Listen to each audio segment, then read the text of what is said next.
Hey everyone, and welcome back to Financial Market Insights for Traders. I'm your host, Sophia, and today we're doing something special. It's our Q and AMP, a mailbag episode. We've gathered questions from around the globe: Reddit, Instagram, YouTube, Twitter, LinkedIn, even emails, and today I'm tackling the most common, the most confusing, and frankly the most important ones about the markets, investing, and economic trends. No fluff, no filler, just straight, practical answers. So let's dive into your burning questions and break down what's really going on out there. Q1: Is now a good time to buy real estate? This one came in via Instagram from Brazil, and it's a question on a lot of people's minds. Short answer: it depends, and I know that sounds like a cop out, but let's unpack it. In many parts of the world right now, housing prices are still elevated. At the same time, mortgage rates have climbed sharply. That creates a painful squeeze for buyers. High sticker prices on the homes themselves and a higher cost of borrowing to finance the purchase. Now, if you're buying a home to live in for the long term, say 7 to 10 years, those high prices may smooth out over time.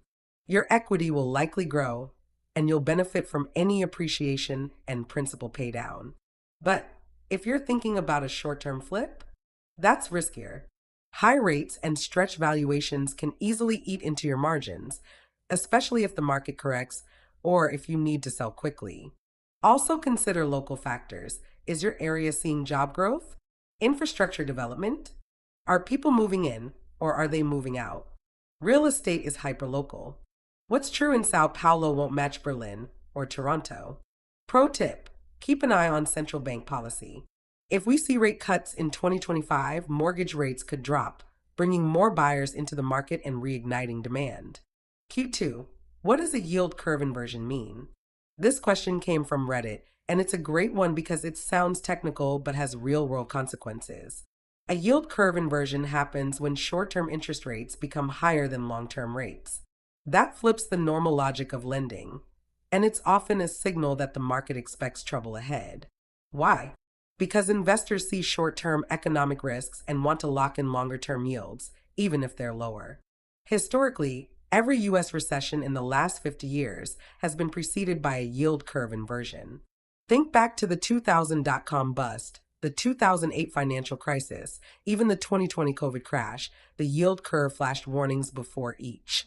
It's not a perfect predictor, but it's one of the most watched signals by economists and traders alike. Bottom line: if the yield curve inverts, it's time to get defensive. Reassess risk. Consider trimming exposure to speculative assets. Q3: what's the June 2025 stock market outlook? This came via a YouTube comment from India, and it's a big one. Right now, the global equity market is cautiously optimistic. US indices bounced back after the 2024 volatility, but we're not out of the woods. There's still nervousness around AI sector valuations, which, let's be honest, have gotten frothy. Earnings reports have been mixed.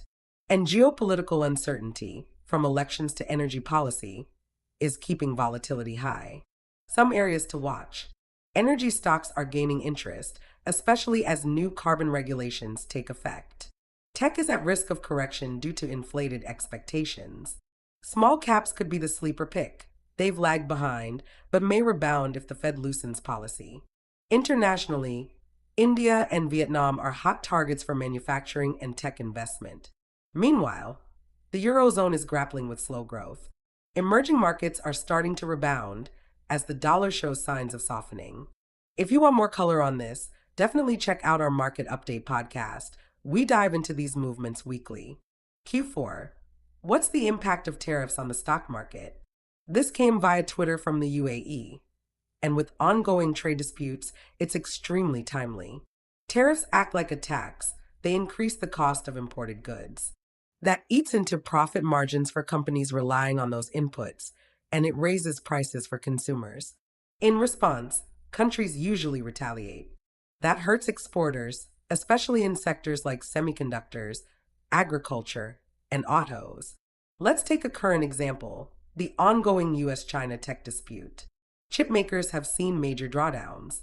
Logistics firms, too. It's a ripple effect. and markets tend to react swiftly.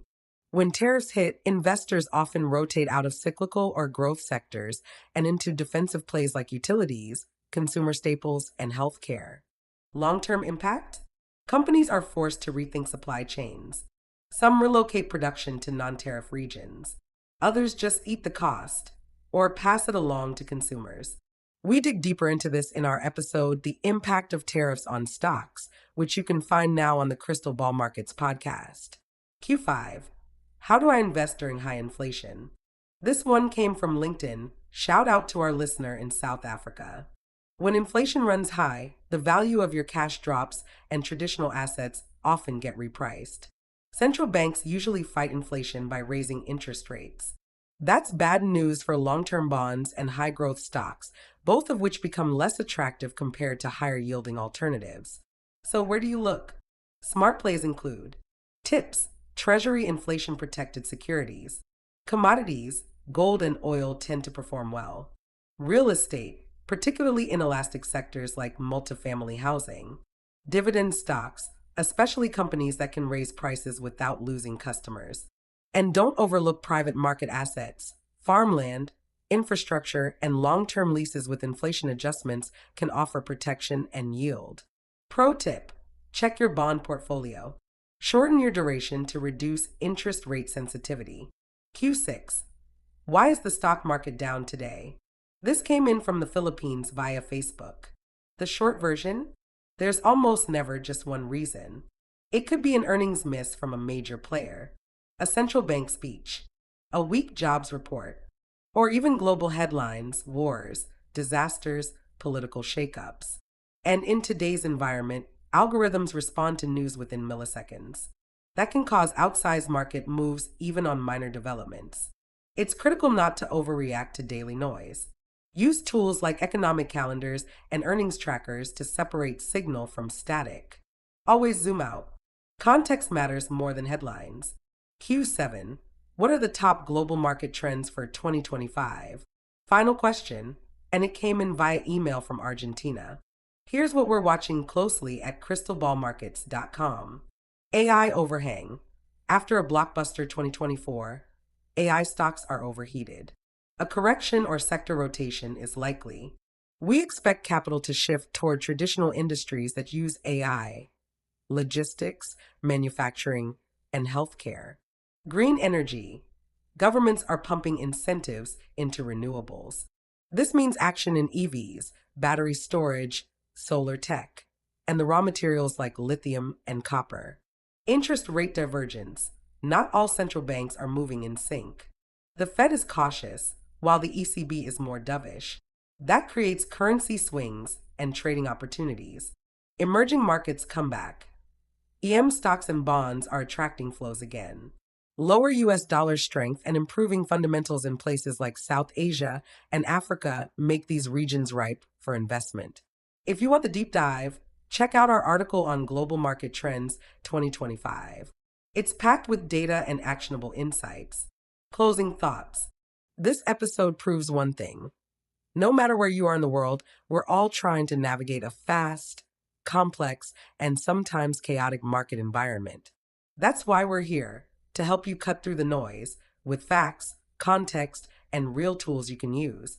If you like today's episode, be sure to subscribe to the Financial Market Insights for Traders podcast. We release weekly market updates, trading strategies, and expert interviews.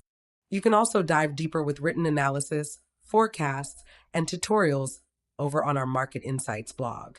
And don't forget, if you've got a market question, send it in. Next month, your name could be featured right here in our mailbag. Thanks for listening. I'm Sophia, and I'll catch you next time.